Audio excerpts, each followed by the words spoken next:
میں ان کی بات کر رہا ہوں، میں اپنی بات نہیں کر رہا. کافر تھے نا، میں ان کے قول کی بات کر رہا ہوں کہ جب مصطفیٰ جان رحمت اس غار کے پاس پہنچے تو جالا لگا تھا، اندر بھی چلے گئے لیکن جالا نہیں ٹوٹا. تو مصطفیٰ اندر کیسے گئے کہ جالا نہیں ٹوٹا؟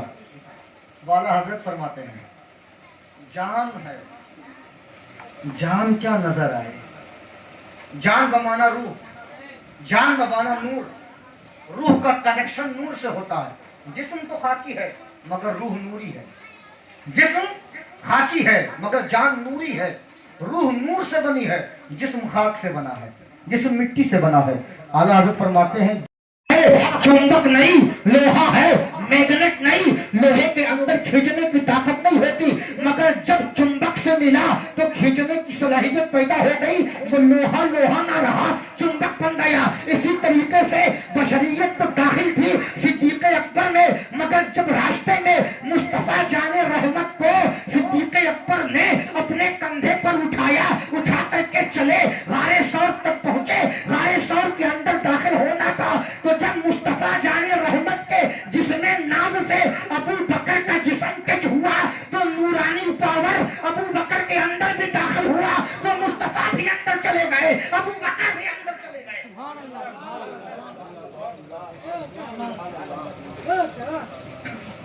یہ ماحول ہے. اور جب غار ثور میں پہنچے نا ابو بکر، جب غار ثور میں صدیق اکبر پہنچے تو پھر عرض کرتے ہیں میرے آقا، جب کئی دن گزر گئے تو عرض کرتے ہیں آقا بڑی پیاس لگی ہے، پانی مل جاتا تو مزہ آتا. سوچو یہ پتا تھا ان کو، یہ ان کو پتا تھا کہ یہاں غار ثور میں پانی کا انتظام نہیں ہے. حاج کا نجدی ہوتا تو کہتا مانگو ہی مت، لیکن وہ عاشق تھے، ان کو پتا تھا کہ پانی کا انتظام نہیں مگر پھر بھی مانگا. ان کو پتا تھا باہر دشمن ہے، پانی نہیں ملے گا مگر پھر بھی مانگا. ان کو پتا تھا کچھ نہیں ملنے والا مگر عرض کر دیا آقا پیاس بہت لگی ہے. مصطفیٰ مسکرائے کہ ابو بکر پیاس لگی ہے؟ کہا ہاں. کہا جاؤ اندر چلے جاؤ. غار میں نے دیکھا ہے، جانتے ہو اتنا بڑا ہے، بس اس سے بڑا نہیں ہے. جس غار میں مصطفیٰ تھے وہ بس ایک دو آدمیوں کے برابر بیٹھنے کی جگہ ہے اس میں، اس کے علاوہ اتنی بھی جگہ نہیں ہے اس میں کہ کوئی پیر پھیلا کے اطمینان سے لیٹ جائے. اتنی جو ہے تنگ جگہ. اور صدیق کیا کہتے ہیں آقا پیاس لگی ہے پانی پلا دیجیے.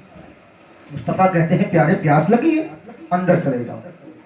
پتا تھا راستہ نہیں ہے، پتا تھا راستہ نہیں ہے. اٹھے، سوال نہیں کیا کہ آقا جگہ تو کم ہے جائے کہاں، سوال نہیں کیا، اٹھے چل دیے. اور جب چلنا شروع کر دیے تو راستہ بننا شروع ہو گیا.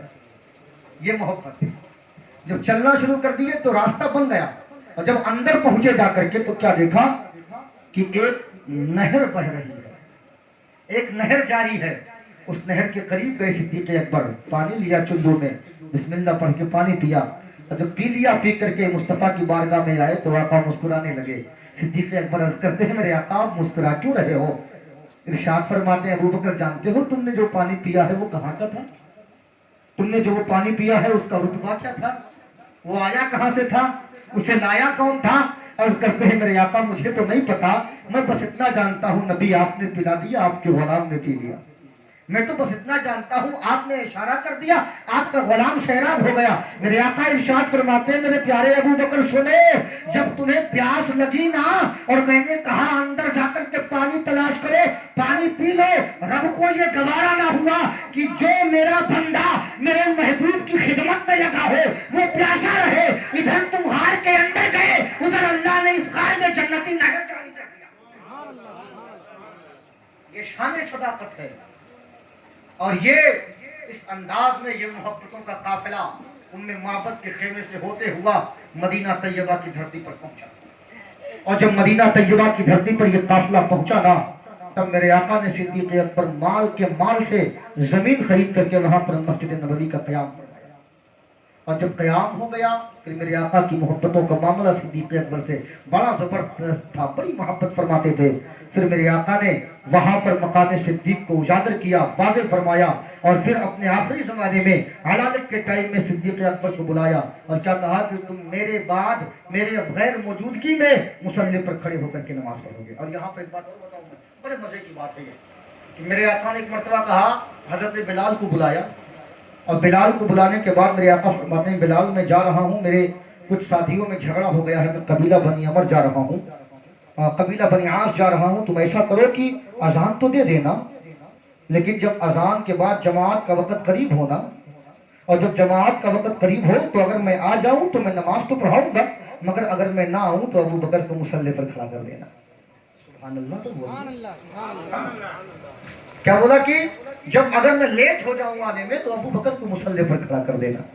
اب اذان تو بلال نے دے دی، صحابہ کی نگاہیں لگی تھی مصطفیٰ آ رہے ہیں کہ نہیں، مصطفیٰ آ رہے ہیں کہ نہیں، مصطفیٰ آ رہے ہیں کہ نہیں، صحابہ یہ کہہ رہے تھے۔ اور جب جماعت کا وقت ہو گیا، جماعت کا مکمل وقت اور ٹائم ہو گیا اور نبی نہیں آئے، تو حضرت بلال نے کہا ابو بکر، مصطفیٰ کا فرمان یہ تھا کہ اگر میں لیٹ ہو جاؤں نا تو ابو بکر کو مصلی پر کھڑا کر دینا۔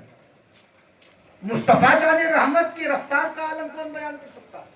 آنا چاہتے تو آ جاتے، مگر مقام صدیق کو اجاگر کرنا تھا، مقام ابو بکر کو بتانا تھا، اور یہاں عشق کا معاملہ دکھانا تھا، تاکہ آج کے وہ لوگ جو عشق پر اعتراضات کرتے ہیں، جو محبت مصطفیٰ پر ٹپڑیاں اور کمنٹس کرتے ہیں، ان کی زبانیں گنگ ہو جائیں، ان کی زبانیں گنگ ہو جائیں، ان کی زبانیں خاموش ہو جائیں۔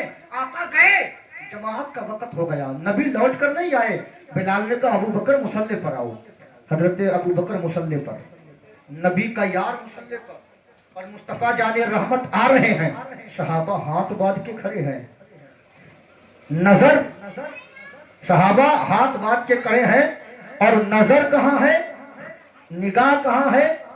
سجدے کے سامنے جہاں سجدہ کیا جاتا ہے، اور رخ خانہ کعبہ کی طرف، ہر کوئی ہاتھ باندھے، مصطفیٰ پیچھے سے آ رہے ہیں۔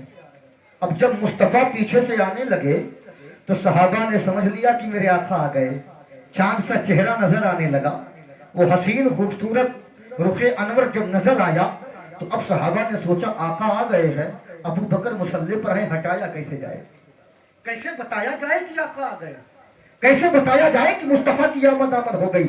اب تمام صحابہ کیا کر رہے ہیں، مصطفیٰ جان رحمت جیسے مسجد نبوی کے دروازے پر پہنچے، صحابہ نے راستہ کھول دیا، بھی ایسے کھڑے تھے، سب بنائے، آدھا ادھر ہو گئے آدھا ادھر ہو گئے، اور جب ادھر ادھر ہو گئے نا راستہ کھل گیا۔ یہ ہے نماز، وہ نماز جس میں ادھر ادھر دیکھو گے تو نماز نہیں ہو، یہ نماز جس میں سینہ خانہ کعبہ کی طرف سے پھر گیا تو نماز نہیں ہوگی، یہ نماز جس میں کوئی ایسی بات ہو گئی کہ جو نماز کے لیے غیر مناسب ہے تو نماز نہیں ہوگی، سینہ سامنے ہونا چاہیے۔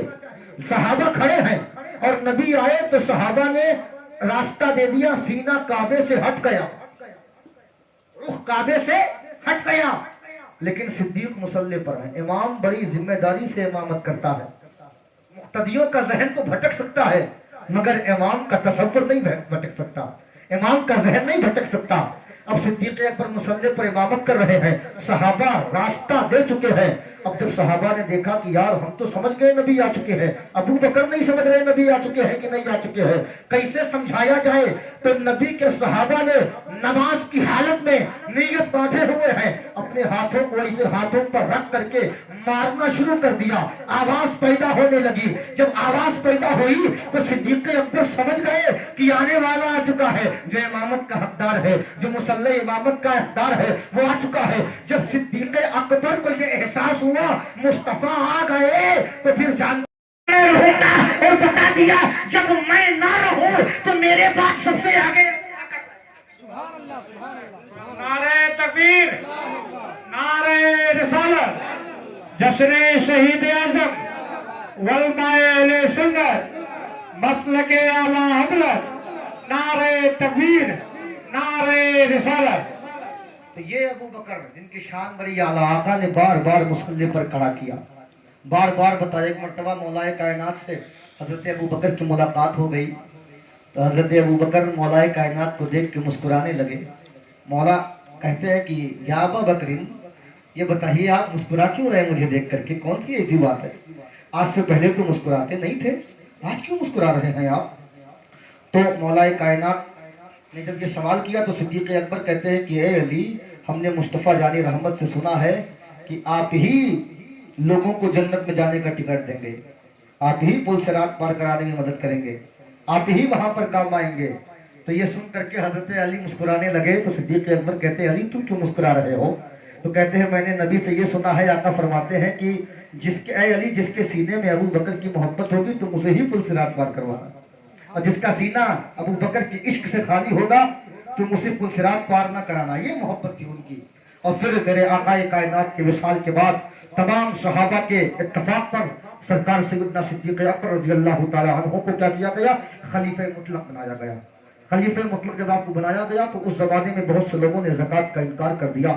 ایسے عالم میں صدیق اکبر نے تلوار کو اٹھا کر کہا تھا جو نبی کے زمانے میں اگر ایک چیز بھی دیتا تھا اور ان کے بعد اگر وہ چیز نہیں دے رہا ہے مالک نصاب ہونے کے بعد باوجود، تو پھر میری تلوار اس کی گردن کو کاٹ دے گی۔ ایسی حالت میں فاروق اعظم نے عرض کیا تھا اے ابو بکر یہ بتائیے کیا آپ مسلمانوں پر تلوار اٹھائیں گے؟ کیا ان لوگوں پر تلوار اٹھائیں گے جو کلمہ طیبہ پڑھتے ہیں؟ کیا ان لوگوں کے خلاف جائیں گے جو کلمہ طیبہ پڑھتے ہیں، نبی کا کلمہ پڑھتے ہیں، نماز پڑھتے ہیں، جو ہے سارا کام کرتے ہیں؟ تو صدیق اکبر کہتے ہیں ہاں میں انہیں گردانتا ہی نہیں مسلمان جو زکوٰۃ کا منکر ہو جائے، اس لیے کہ زکوٰۃ ادا کرنا یہ میرے مصطفیٰ نے بتایا ہے، یہ امت پر ضروری ہے، اور زکوٰۃ کے منکرین کا حکم میرے مصطفیٰ نے واضح طور پہ ظاہر کر دیا ہے۔ تو اگر یہ ایک سوت جو مصطفیٰ کو دیتے تھے اگر نہیں دیں گے تو ابو بکر اس کا بھی بدلہ لے گا۔ اور جب میرے آقا ابو بکر نے سختی کا اظہار کیا تو وہ لوگ جو اسلام سے دور جا رہے تھے وہ ڈر اور خوف کی وجہ سے اسلام کے دامن میں پناہ لینے پر مجبور ہو گئے۔ اور پھر نبی کا یہ جانشین اپنی نیابت کا حق ادا کرتے ہوئے جب اپنے آخری سفر تک پہنچا تو اس نے ایک پیغام بھجوایا حضرت عائشہ صدیقہ کے پاس کہ میں جو ہے دفن ہونا چاہتا ہوں نبی کے پہلو میں دفن ہونا چاہتا ہوں نبی کے قرب میں۔ حضرت عائشہ نے جب اجازت دے دی نا تو صدیق اکبر اپنے ان ساتھیوں سے کہتے ہیں کہ جب میرے جنازے کو لے کر کے جانا تو مصطفیٰ جان رحمت کے دروازے کے قریب رکھ دینا، اور رکھنے کے بعد عرض کرنا میرے آقا یہ آپ کا غلام آیا ہے، یہ آپ کا خادم آیا ہے، یہ آپ کا جانثار آیا ہے، اے میرے آقا اب اسے قبول کر لیجئے۔ صدیق اکبر نے یہ وصیت کی اگر نبی کے روضہ اطہر کا دروازہ خود بخود کھل جائے گا تو پھر مجھے نبی کے پہلو میں دفن کر دینا، مجھے نبی کے بغل میں دفن کر دینا۔ یہ وصیت کرنے کے بعد جب صدیق اکبر رضی اللہ تعالیٰ عنہ کا وصال باکمال ہو جاتا ہے، مدینہ سوگوار تھا، ہر کوئی پریشان حال تھا کیونکہ صداقت کا تاجدار جا چکا ہے اور جو نبی کی نیابت کا حق ادا کر رہا تھا وہ جا چکا ہے۔